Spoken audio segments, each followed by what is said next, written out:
Hello, everybody. This is Skip Elsheimer. Welcome to the AV Geeks Lunchtime streaming show where we watch old 16mm films. I ended up having to pre record today because we have all these people showing up at the house for different reasons. And it's just, I don't think I'd be able to find a corner of the house that wasn't going to have somebody in it. So I went ahead and decided to pre record. And so this is a theme show about cans. We love cans. And so the first film I'm going to show is called Miracle of the Can, which is a wonderful dramatization about how important cans are. And it has lots of beautiful assembly line footage in it, which we love. And then finally, and I feel like that film was made in the 30s, 40s. You think I'd have that information handy. Let me look it up real quick. How about that? The other film, it was made in the 70s and is by Encyclopedia Britannica, and it is called Garbage Explosion. So it is basically about how, oh wow, Miracle of a Can is 1956. It is Garbage Explosion is about pollution, specifically litter, and the fact that cans were so popular that they litter the countryside, and there's something that have to be dealt with. And that film was made in 1970. So, yeah. So I appreciate you guys tuning in. I appreciate you watching and your comments. And we will be back live on Monday. And everybody have a great weekend. Take care and enjoy.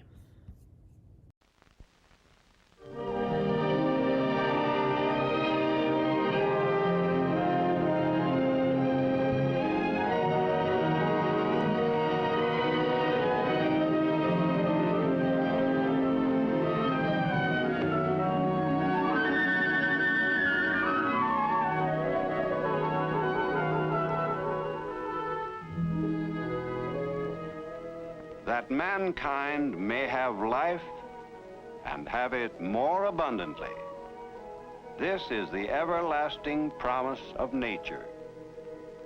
The good things of the earth have been placed within our reach, but man has never been relieved of the responsibility of earning them. He has had to gain wisdom and understanding to adapt this incredible goodness to his needs.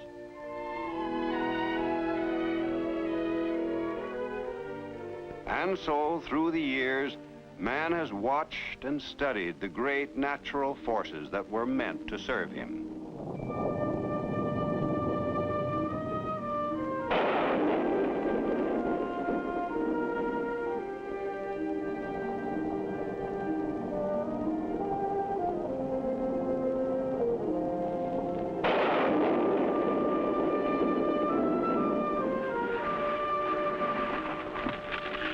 Electricity was once a frightening thing, but not anymore.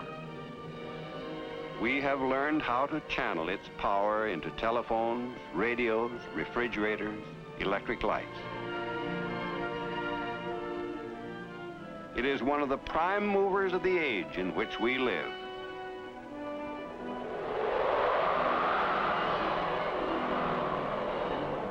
The wind was a wild, untamed thing, comrade of space and the stars, until man learned how to make it work for him.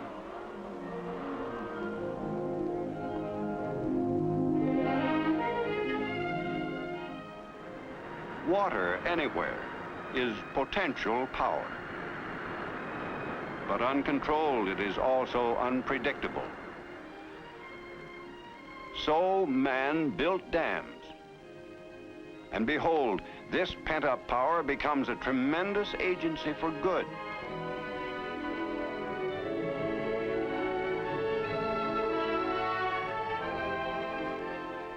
Here is desolation.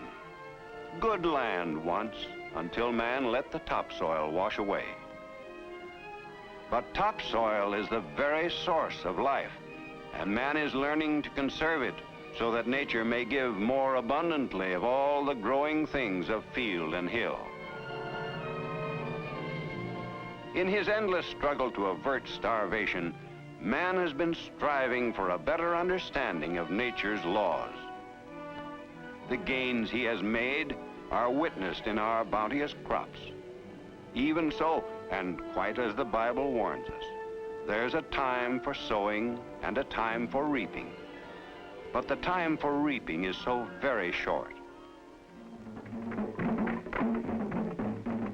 That perhaps is why man has always made so much of harvest, made it a time of festival or prayer. For he knows his life depends on swiftly gathering in the bounty nature gives him.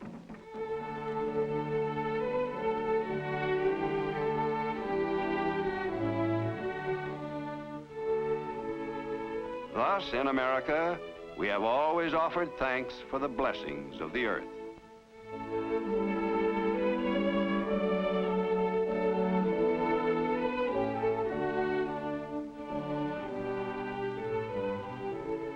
Which reminds us how the harvest tided our forefathers through lean and hungry winters. By the same token, spring has ever been a time of rejoicing, of joy in the promise of still another harvest, when field and tree again bring forth a profusion of delicious gifts that beckon us to come and gather in. But nature has a way of holding out her bounty, then snatching it away. All too quickly it is gone. True, it serves to re-enrich the soil, but as for man's immediate needs, a total loss. Of course, all growing things are contained within a protective covering, but it occurred to man that if he could provide a permanent protective covering for the bounty of nature, he could then readily extend the harvest season until every day in the year became a day of plenty. A simple idea, but one of great promise.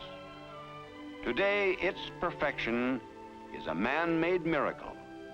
We refer to it, and rightly so, as the miracle of the can. But we've been talking about man as if women didn't exist, which is most unfair. Let's go back to a hot summer's day around the year 1900, when in households across the land this was happening. You know, Lucy, if we can get all these tomatoes put up today, we can start on the corn tomorrow. Ooh, that'll be good. Heavens above, Jim, the last thing we need right now is more tomatoes. We got twice what we can put up now. I mean it, Jim. Take them back outside and don't bring any more. Now, don't take off on me, Martha. It's not my fault we had so many this year. Fact is, I figured you'd be glad we got such a good crop. Of course I'm glad, but I haven't got time to put up any more. All right, all right. What'll I do with these? Oh, feed them to the pigs.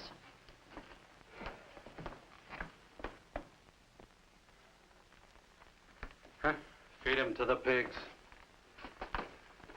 What a waste of good tomatoes. Yes, waste was the word, and no way to beat it. But along about that time, things were happening that would change all that. You know, John, I hear they're putting up fruits and vegetables better than we can now, over near Fairport. Who is they? The canneries. And what with the sugar and all the other seasoning and the cooking and whatnot, it costs less, too. Well, if that's true, why do you slave over a hot stove when you can get them right down at the store? For that matter, why do I waste my time with these trees and bust my back over the plow? Golly. Next season, I'll put in smaller crops. No, bigger crops. Bigger? Now, how in the world do you figure that? Well, it's our chance to save some money. Why, we can sell our fruit to the canneries and plant more and more things to sell them right through the seasons. And then if the crops come in good, we can put by enough money to send the boy to college. So he can be a better farmer than me and grow more crops? Sure. to sell to the canneries. You know, Mary, that's quite an idea you've got there. That it was, and it caught on. Farmers began to plant more and more acres, improved their yield, lifted their farm incomes to higher levels, adding purchasing power that gladdened the hearts of entire families. And a new agricultural era was in the making, all through the growing demand for canned foods. But in those days, progress was limited by the old-fashioned hole and cap can. Many things, for instance, had to be cut up and forced through the hole in the top of the can. Filling cans was therefore a slow process. After filling, a cap had to be soldered over the hole by hand, and that required a lot of work, to say nothing of an equally important element, time. Result? They just couldn't turn out canned foods fast enough to keep up with the growing demand.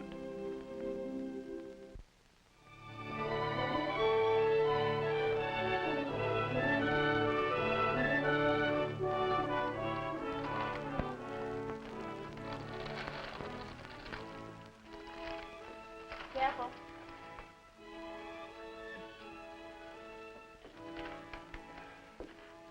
What else, Mrs. Moran?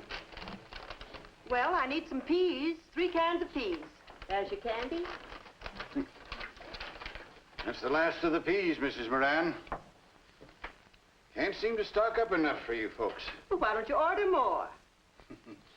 Ma'am, I could order till the cows come home. But if the cannery don't have 'em, they can't send 'em. And if they don't send 'em, I can't sell 'em. Comes to $3.18. $3.18. Mm-hmm. My. When are prices coming down? About these peas, Mr. Peters. Why can't the cannery send you enough? Well, ma'am, it isn't only the cannery. I was over there the other day pestering them for more. My customers are asking for 'em, says I. Can't give 'em to you, says he. Why not, says I. Don't ask me, says he. Ask the can maker. So I took the buggy and drove over to the can maker, and I did ask him.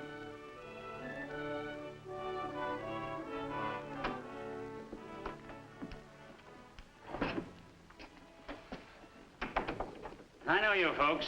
You can't be told. You've got to be shown. So let's take a look around. Now, here's where we cut the body blanks.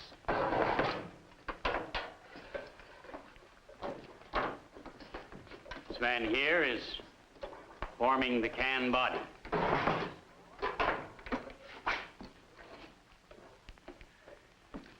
Here he's soldering the side seams.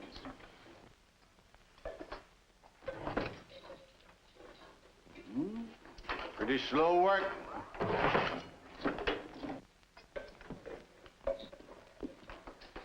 Over here, they're soldering on the tops and the bottoms. Say, Frank, our friend here is hollering for more canned goods. How many cans do you think we'll turn out today? Oh, you can figure on maybe 600? There you are. I've got 3 men soldering here.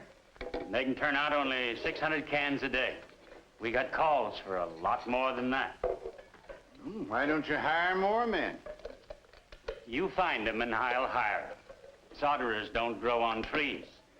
But by golly, fruit does. The crops are coming in right now. Canneries are crying for cans. And you think you got problems? Now, mind you, ma'am, our local can maker's as good as any of them. But it's just that can making is a slow process. Here, Jimmy, come over here. I want to show you something, son.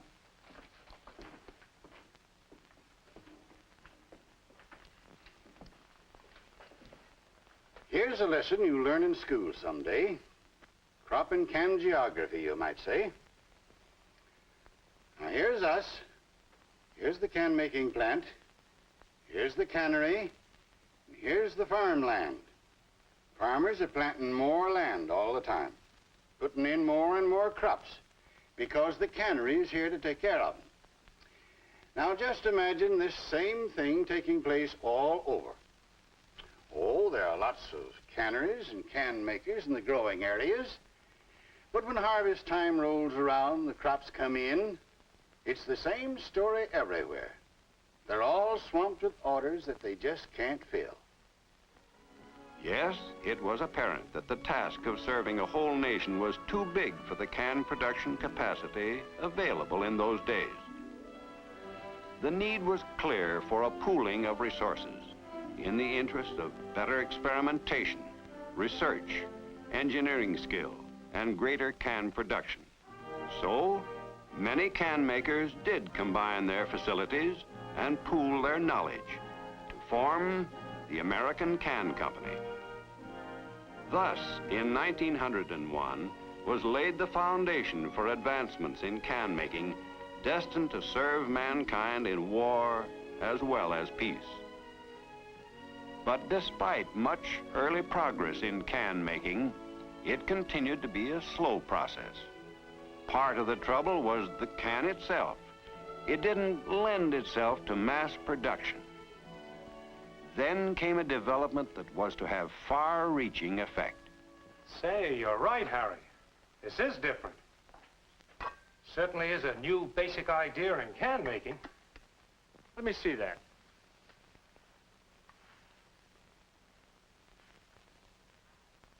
No hole in the top?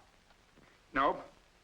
Canners get them with this end entirely open, so they can pack whole tomatoes or peaches or other fruits and vegetables in this can. Don't have to cut things up. Consumers will love that. How's it sealed? Solder? No, that's another advantage, Jim. No solder on the ends at all. No solder? Well, how? Well, we've got a machine that crimps the ends on with a rubber composition gasket to keep them tight. It's slow, but with your help, I think we can figure out a way to speed it up. You know, it seems to me that canners should be able to fill and close these faster than the old hole-in-cap can. And it'll cut their cost down. What's it called, Harry? The sanitary can. Sanitary can. Mm-hmm. Good name. By golly, if we just work out a way to turn these out in quantity, and fast. That's just what's needed, fellas. Let's get to work. And get to work they did, making improvements both in the can and the machinery for its mass production and efficient use in canneries, and also in plants packing a host of non-food products. But while their efforts and those of many others were limited by the engineering developments of their day, by the continued necessity for much handwork, they were destined to revolutionize not only an industry, but the distribution techniques, the shopping habits, the very standard of diet of hundreds of millions of people. For as combined knowledge and increased experience of these pioneer can makers began to catch hold, the tempo in each plant quickened. The volume rose, 10,000 cans a day, 25,000, 50,000.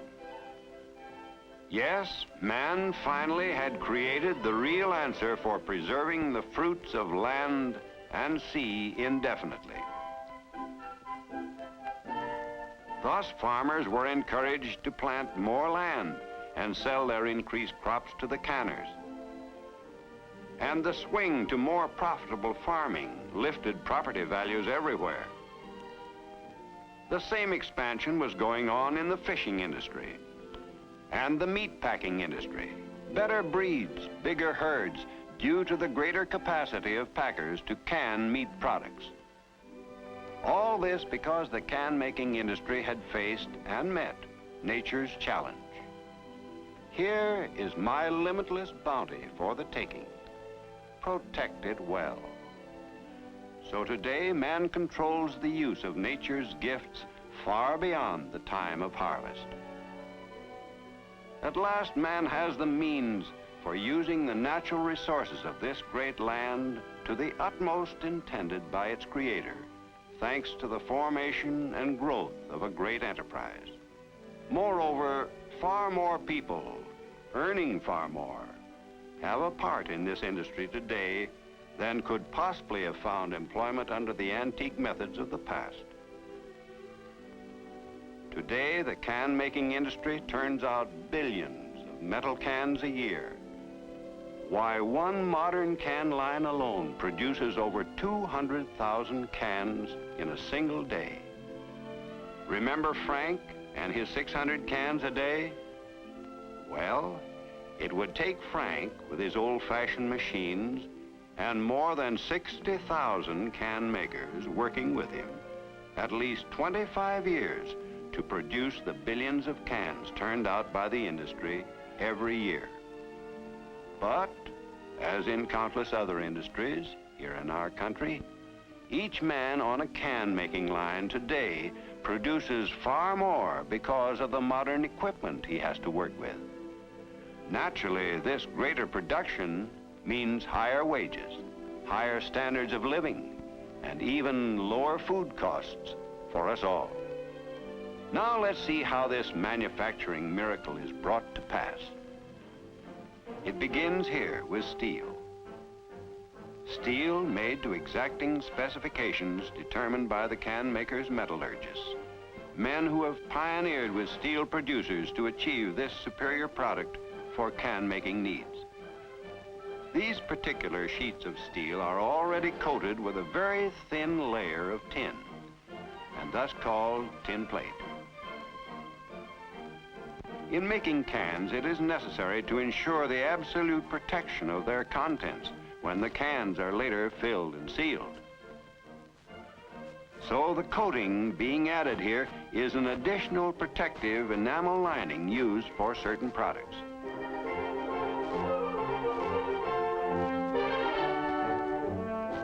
In this baking oven, it is dried and hardened. When the plates with the coating baked to a golden color emerge from the oven, they are ready to be made into cans for foods like corn, lima beans, and countless other products. Next, the plate is cut into the right shapes and sizes to form can bodies on this machine called a slitter. These are body blanks. Meanwhile, other plate, cut to proper size, is fed into machines which stamp out the ends and curl their outer edges. Into the curl of the ends is injected a rubber gasket material. Graphically illustrated, it looks like this. Later on, when the ends are seamed on the can body, this material will provide an airtight bond between the body and the end pieces. Now to make the can body. This body maker actually operates too fast for us to see how the can body is formed. So after the body blanks, which you saw being cut earlier, are fed into the body maker, we will follow its intricate steps in slow motion and with graphic illustrations.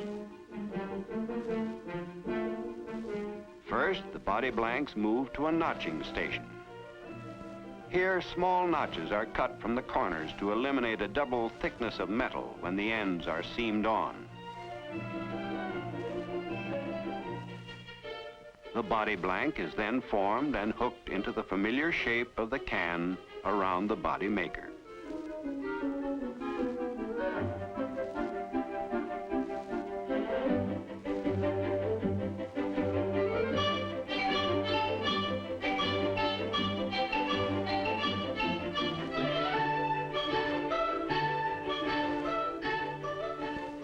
Next, they are bumped to form and tighten the side seam.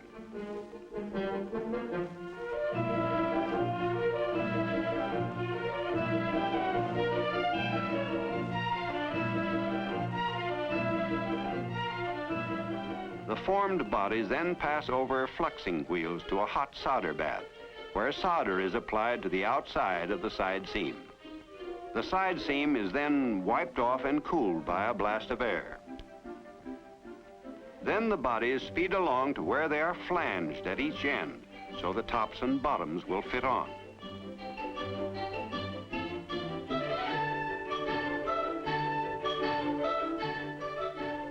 Here you will see why the body blanks were notched. The notches eliminate a double thickness of metal where the side seam overlaps the flanged part. Only 2 layers come together at this point, thus permitting a perfect seal when the end pieces are seamed on. Here in the can-making plant, only one of the end pieces is double seamed in place, and the other end left open so the cans may be easily filled at the canneries. This operation is extremely important.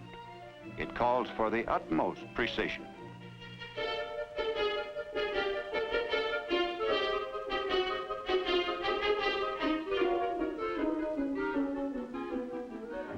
One end is placed on the can body.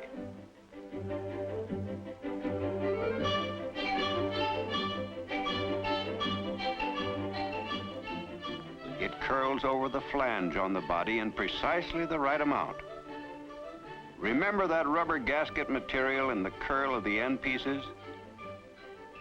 Well, this material provides a bond between the layers of metal to ensure a permanent, airtight seal as they are pressed together to give us the finished double seam. Later, when the cans have been filled in a cannery, the other end will be double seamed on in the same way with exactly the same precision. But returning to the can-making line, our cans, with only one end seamed on, leave the double seamer ready for final testing. Fresh air is a wonderful thing, but not in a can. By means of air pressure, this machine detects a can that might leak air and tosses it out as a suspect, to be checked separately against a can like the red one we know to be a leaker. And that's it. The seemingly simple can requires such precision in its making that any variation in excess of a few thousandths of an inch are sufficient to cause automatic rejection. This ability to achieve high-speed production with such precision has placed the can manufacturing industry in the front rank of the mass production leaders of the world. But how do all these billions of cans get to the right place at the right time? Food cans, for instance. Well, that takes a lot of planning, a lot of experience, and good teamwork between the can manufacturer, the canner, and the farmer. Actually, there's hardly a minute of the day or night that you won't see trucks loaded with containers or freight cars similarly loaded on their way to the canneries scattered across the land. Such journeys are initiated at the canneries, but there's more to it than just loading a truck or freight car. Because with all man's controls, there's still one thing about nature he can't change: the uncertainty of the weather. So if the weather holds good, crops should be ready about the 30th. Give or take a day on either side. Mm-hmm. So you want your cans around the... Can you make it the 21st? 21st it is. How many? We better have 2 carloads a day till the pack is complete. You'll get them. Oh, I know I can depend on you. But if there's any change in the weather, you'll be hearing from us. We've got to be ready when the crop is. And that readiness depends upon the weather. But weather and its effect on a crop like peas, for example, is a mighty unpredictable thing. You can't depend on guesswork. That's why the American Can Company developed this machine, the tenderometer. It shows when a pea crop has reached the proper stage of maturity for best quality. Such information, together with the counsel of agronomists sent out by the can makers, helps canners and farmers select the right time for harvesting. Well, what do you think? I'd say you can start taking them in next Monday. Any special time of the day, or do you leave that up to me? Monday's okay with me. But sometimes unexpected things happen. Well, it's plenty hot out here. The temperature shot right up. We took another tenderometer reading this morning, and it shows our peas are going to be ready much sooner than we figured. We've got to have cans right away. Okay, Ed, of course we'll get cans to you. Well, don't worry, we'll get them there on time, too. And so it goes. For the entire can-making industry operates on this principle. Enough cans at the right place, at the right time, to meet the canner's needs. Thus, every year, billions of cans go out into the world, packed with the yield of land and sea, to say nothing of myriads of other products for man's use. And every can must speak for itself. Wherever it's opened, whenever it's opened, whatever it contains, the contents must be in perfect condition. The word for that is dependability. Dependability, built by the eternal vigilance of modern industry and science into every single can. For whatever the contents, whatever their ultimate purpose, the goal is satisfaction. There is nothing more important than serving the health and well-being of multitudes of people. Providing protective containers for the food of a nation is such a service, about which here's something to remember. No, Joan, don't do that. You're throwing away the best part. Well, it's only water. Water, nothing. That's the liquid they were cooked in. It's full of vitamins and minerals. Why, throwing this away would be like stewing a chicken and throwing away the broth. Right. For not only do canned foods contain as much nutrition as fresh cooked foods, but nature's own nutrients are sealed in when these foods are at their very best, and none of the precious values can escape. Now let's heat the liquid. And we'll add the peas just a few minutes before we're ready to serve. The liquid will keep them hot, and you know they are already cooked perfectly. You can depend on that. Dependability and nutrition. These essential characteristics of canned foods are assured by constant laboratory studies of canning techniques. The first laboratory in the industry devoted to such studies was established by the American Can Company in 1906. Since then, scientific study and research have grown with the industry. Today, it reaches into every phase of canning and can making. Tin plate, for instance. Tin itself comes from far-off lands. Thus, every world crisis threatens its supply. The can-making industry is therefore working on coatings and bonding materials that will replace tin in can making, will be better than tin, and best of all, always available here on our own continent. Thus, industry constantly looks to the combined skills of science and manufacturing to solve many problems which directly affect our daily lives. For instance, behind this simple, familiar twist of the wrist lies a story of teamwork typical of the achievements in the can-making industry that bring the homemaker convenience and satisfaction. Here's how it came about. Ed, this is Mr. Ward, the coffee roaster I told you about. Mr. Ward, meet Ed Allen of our research staff. Pleased to meet you. Howdy do. Tell Ed what you're up against, Mr. Ward. Well, it's short and sweet. We pack coffee. Here's the container we're using. It's good, but it's not airtight. Now, you know coffee, when it's freshly ground and exposed to air, naturally loses freshness. And there goes our flavor. After it's been on the shelf for a while, you can guess what we've got. Mm-hmm. Stale coffee, probably, if it stays there long enough. Right, and folks don't like it. Well, there's only one real answer to that. Since it's the air that ruins your coffee, you've got to take the air out of the can. A vacuum coffee can is what you need. That sounds good, but I've never seen a vacuum coffee can which was easy to pack and easy for the housewife to open. Well, those are our problems, and they're tough ones. Let's work on them.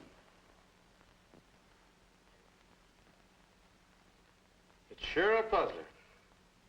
You've got to develop a can strong enough to hold a vacuum, and yet will be easy to open. Let me think it over a while. I'll try to come up with something. But I warn you, it may mean designing machinery to produce it. You let me worry about that. Call me when you get an idea.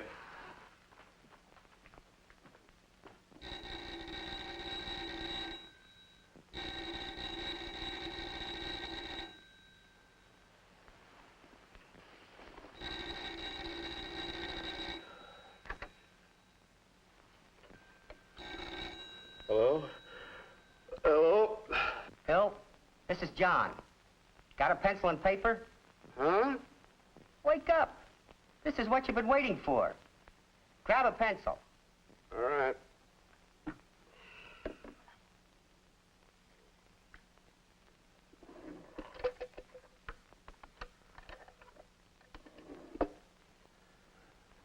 All right. Okay. Draw yourself a sanitary can, only a little shorter and about 5 inches in diameter.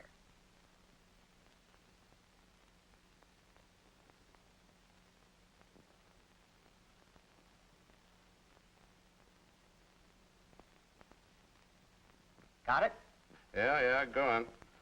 Now, draw a bead on it about 1 inch from the top.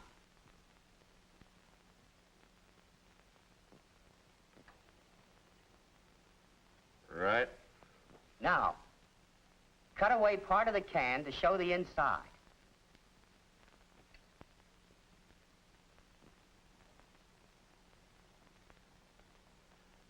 Okay. Now, inside the can, draw a collar from the bottom of the bead up to the underside of the cover and add a curl to the top of the collar. I've got it. All right. Now push the bottom of the collar into the bead to hold it in place.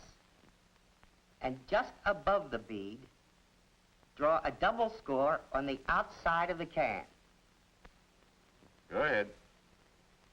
Now, at the end of the score, over the side seam, add a tongue about 1/2 inch long.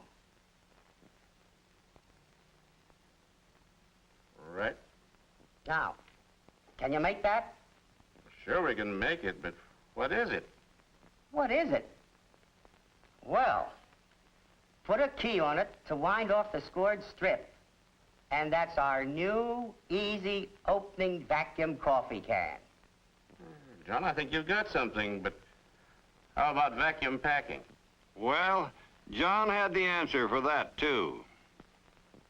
After the cans are filled with coffee and loosely covered, they pass into a chamber where a vacuum closing machine draws out the air. Almost at the same time, the covers are tightly double-seamed on so that no air can possibly get back in. So from then on, the vacuum coffee can not only solved the roaster's problem of protecting his product's freshness, even though months or years might pass before the cans were open, but it also met the consumer's demand for easy opening. More than that, it led to other developments that make the housewife's job easier, for it was an ideal container for a variety of products, especially shortening. So, for freshness and convenience, instead of this.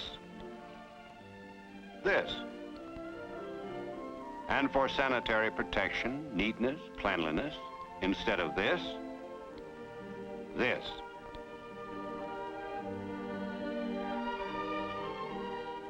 Or perhaps the whole story can be summed up in the vast difference between this and, with all it signifies in our modern way of life, this. So a basic idea, adapted to human needs, is like a pebble dropped in a pool. The need is the pebble. The pool, our democratic way of life. And the answer, the ring spreading ever outward, touching the lives of millions for everlasting good. That is why this key is not just a little household gadget, but a symbol of challenges met and victories won for the good of all. Many needs, many challenges, and many answers. Whether containers of steel or paper or a combination of both, they are products of a can maker's imagination and skills. Here are some of them, just a few. All of them we know, we recognize, each one instantly familiar to us from almost daily use. Many of their colorful and informative labels, as seen on store shelves, were skillfully lithographed and permanently baked on in the can-making plant, all as part of the can-making process.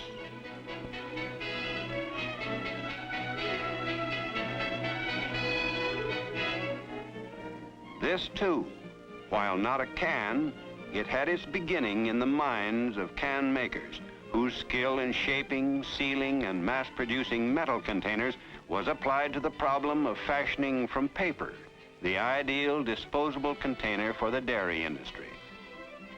Yes, these containers are familiar because they are part of the pattern of our living, an essential, indispensable part of our way of life, even recreation. Just another type of can. Just as if these tennis balls were peas or beets or beans, they will come out as perfect as they were when they were put in. But while man may survive without tennis, there have been all too many occasions when a life has depended upon the blood plasma in that very same kind of can, coming out as perfect as it was when it went in. To the men and women who make the can, there could be no greater satisfaction than its use for a purpose such as this.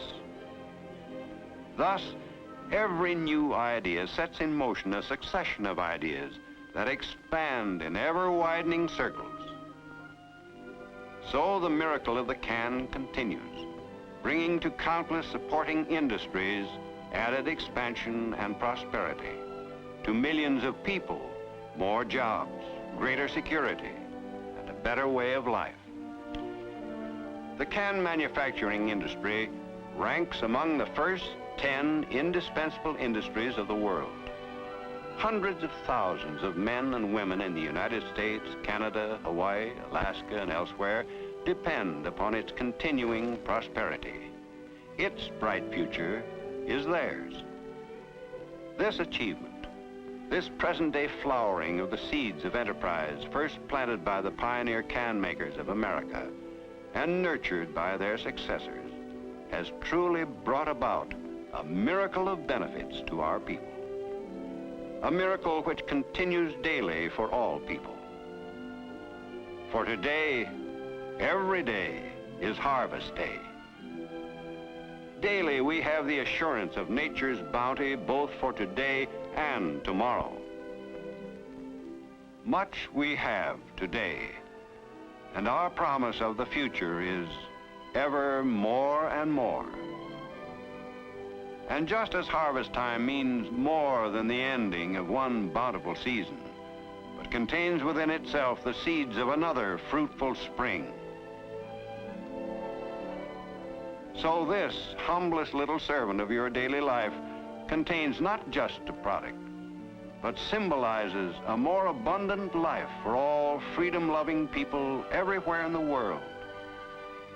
This is the miracle of the can.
Waste products, 4 to 8 pounds per day from each of us.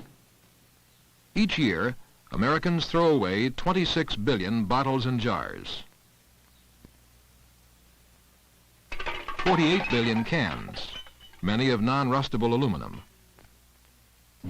and over 50 million tons of paper.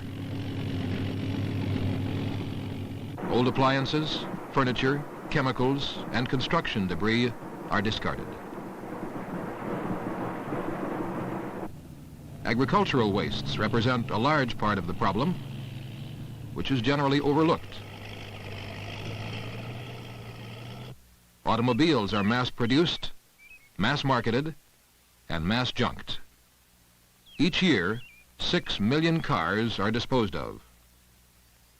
Yearly, over 72 million tires are worn out and join our mountains of waste. By increasing the use of synthetic fibers and other plastic products, we have further increased disposal burdens. Plastics don't rust, they don't rot. Buried, they remain in their original state almost indefinitely. Burned, they pollute our air. Non-returnable bottles, a great breakthrough in economical and convenient packaging, are a nuisance that will neither rot nor burn.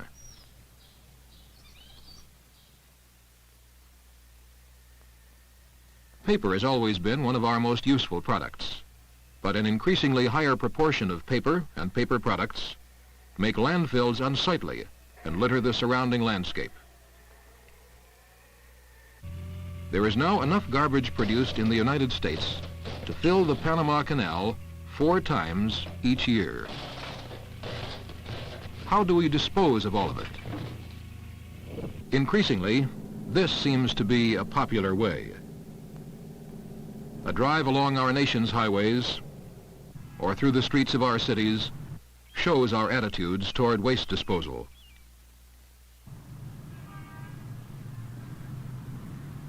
Even though $7 to $12 billion is presently spent on getting rid of wastes each year, less than half of our nation's cities and towns have adequate disposal systems.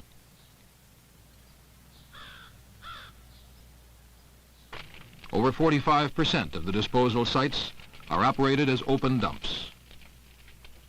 These dumps contribute appreciably to our air and water pollution problems and degrade the environment.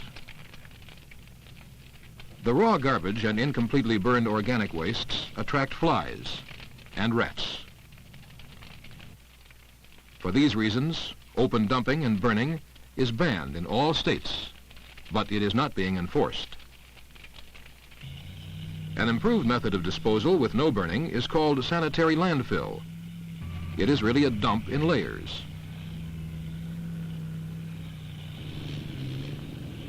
As each load of garbage comes in, it is spread out and compacted. Daily, all the newly deposited wastes are covered with 6 inches of soil, and then another layer of garbage is added. Well-managed landfill sites such as this are both sanitary and beneficial to an area.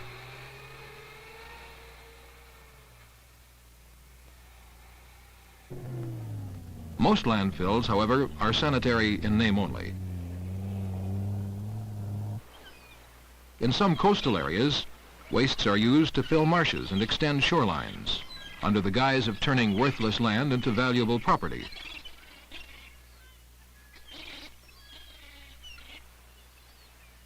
Biologists are concerned about how the filling of wetlands will affect the ecology.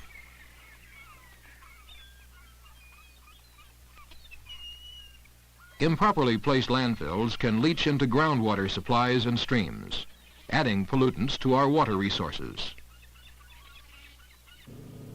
But when carefully located and maintained, landfills can be an efficient and beneficial method of solid waste disposal.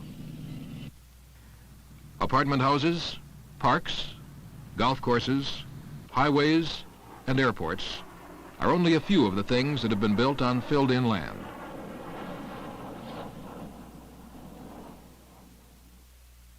In an outstanding forest recreational project in Illinois, soil from the excavation of 3 new lakes is being used to cover garbage in construction of a toboggan and skiing hill.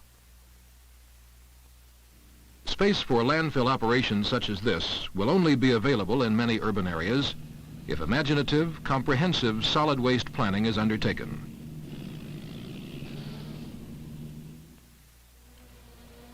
To extend the life of sanitary landfills, refuse can be burned in incinerators to reduce its volume and weight. All incinerators operate on the same general principle. Trucks haul in the garbage and dump it into a pit. A crane then lifts the refuse and carries it to the top of a furnace, where combustion, once started, is self-supporting.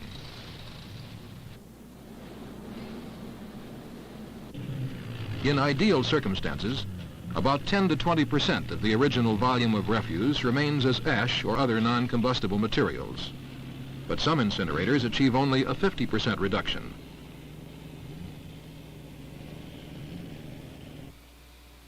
A few incinerators provide useful byproducts, such as electricity and steam for heating and power. But all incinerators have several drawbacks.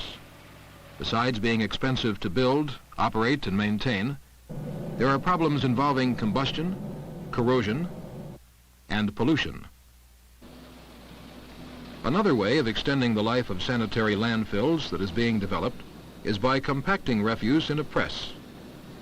This refrigerator, chair, and several hundred pounds of garbage will be compressed under several thousand pounds of pressure per square inch.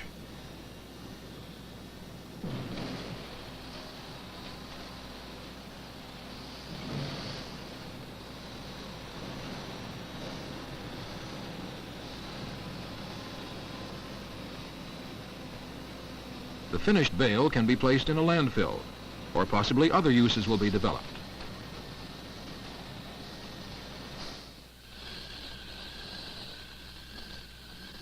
Some of our solid wastes can be ground and washed into sanitary sewers. But home units only get rid of part of the waste. Cans, bottles, and plastics must still be collected and disposed of. They also shift the disposal problem from the home to the sewage treatment plant. An effort to convert solid wastes into a useful product is called composting. The product produced is an organic soil conditioner. After removal of ferrous material, the other wastes are shredded, mixed with water, and reduced by grinding to a wet pulp. A dewatering press then reduces the moisture content of the material before it enters a digester. Inside this unit, controlled bacterial action digests the organic wastes in 3 to 5 days. Because there are so many non-compostable items found in solid wastes, composting is not looked upon as a solution to disposal problems. There is also little demand for this kind of soil conditioner because chemical fertilizers and processed sludge from sewage treatment plants are inexpensive and faster acting.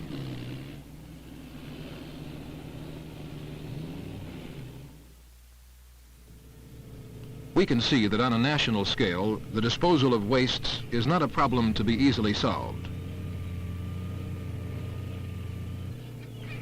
Our exploding population will add to the problem. To find a solution, major technological breakthroughs and bold planning are needed. Let's look at a few that are being researched and tested.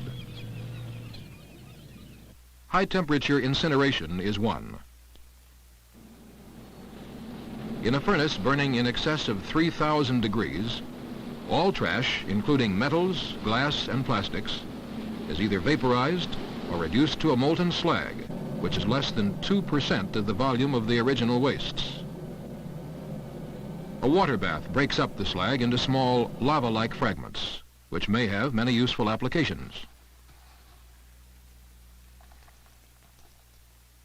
Another approach is to develop more readily disposable materials. At Clemson University, scientists are developing a water-soluble glass which can be used in bottles or other glass containers. This is a test specimen.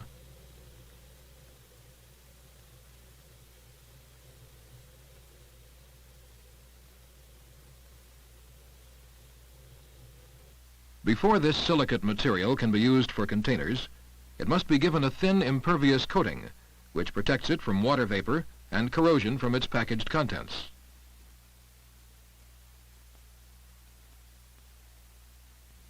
Containers made from this glass can be refilled, or the coating can be fractured and the water-soluble glass dissolved.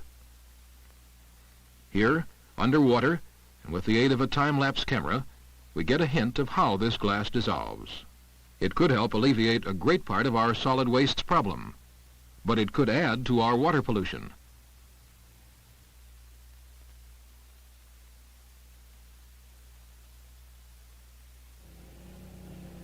There is a growing awareness of the need and the potential benefit of reclaiming and recycling solid wastes. Solid wastes can be looked upon as resources out of place. Therefore, the United States Bureau of Mines is experimenting with incinerator wastes that contain greater concentrations of metals than many ores.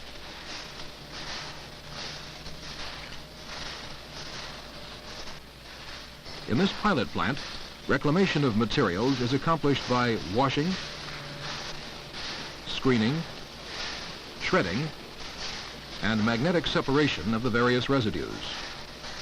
To date, the experiments have reclaimed an iron product which can be reused. A reclamation plant of larger scale could be attached to a single incinerator, or large volumes of wastes could be gathered from several metropolitan areas for automated processing.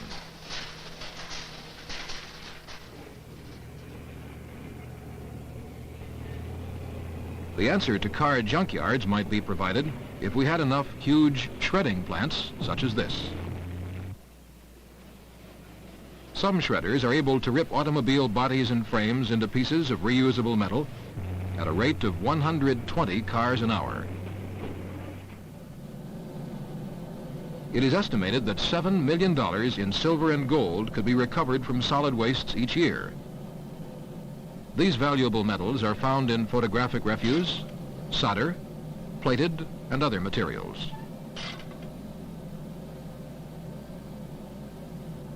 This slag from photographic wastes, when cooled, shows evidence of silver. After further refining, pure silver is recovered.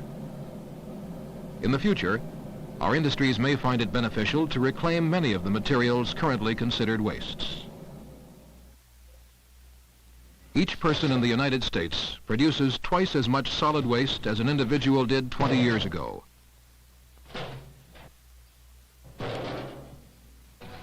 The Public Health Service expects this amount to double again in the next 20 years. Health agencies in other countries expect similar increases. As the world's population continues to grow, we have a choice to make: to continue to ignore the problem and permit our land and water to be degraded, or to develop new approaches which recognize that we cannot throw anything away, because there is no away. Wastes are potential resources, and new methods for processing and recycling them must be developed.